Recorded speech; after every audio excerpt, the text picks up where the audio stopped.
I will be talking about international communication. But I will not be talking about these guys. These ones have everything they want. Translators, interpreters, they are educated, they are smart, maybe not that much. Now, I will talk about the man in the street. I will talk about normal people like you and me, and especially the children.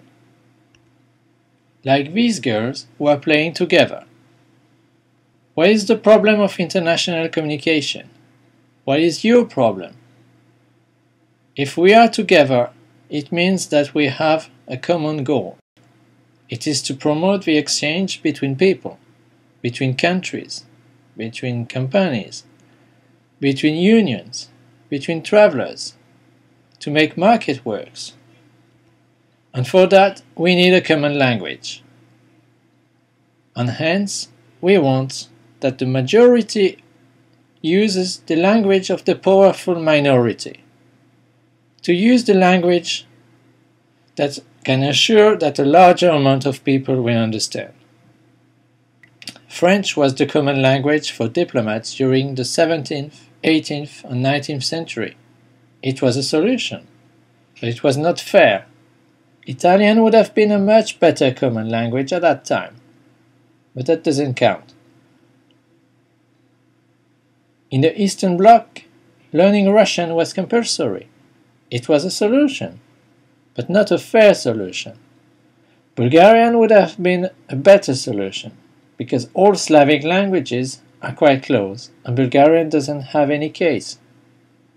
Today we use English because of the US. If you want a fair solution, you need reciprocity. It's a common need in human exchange.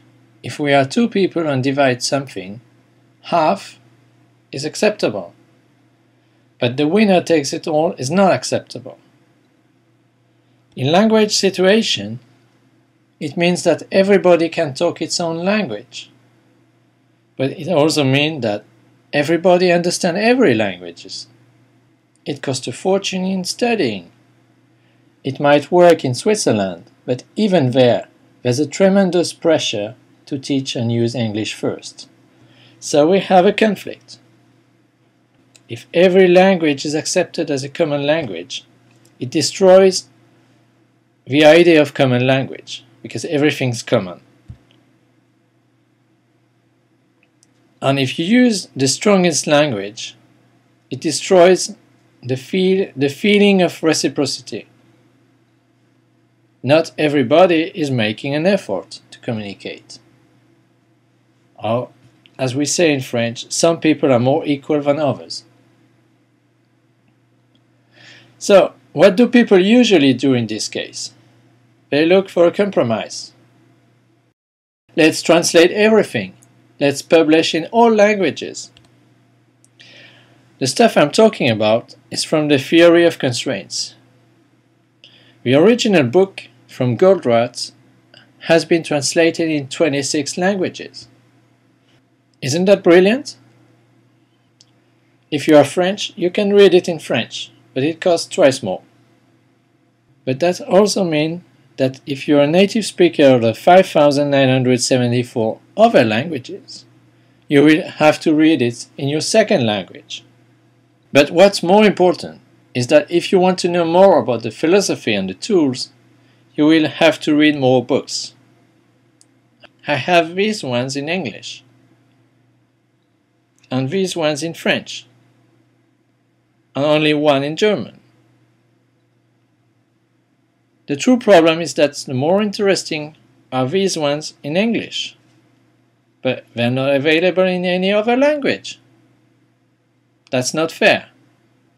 So, what are the solutions? Let's come back to people and let's talk about education, respect, human beings, contact between civilizations. You've already seen these four girls. This one is from Sweden. Her name is Hannah. This one is from France. Her name is Anne. This one is from Russia. Her name is Anna. and this one is from Scotland, and her name is, guess what it is? Thank you. How can they talk to each other? They can't, and that's not fair. Let's send them to school. This one will learn English. This one will learn English. And this one will learn English. And this one will learn nothing, and that's not fair.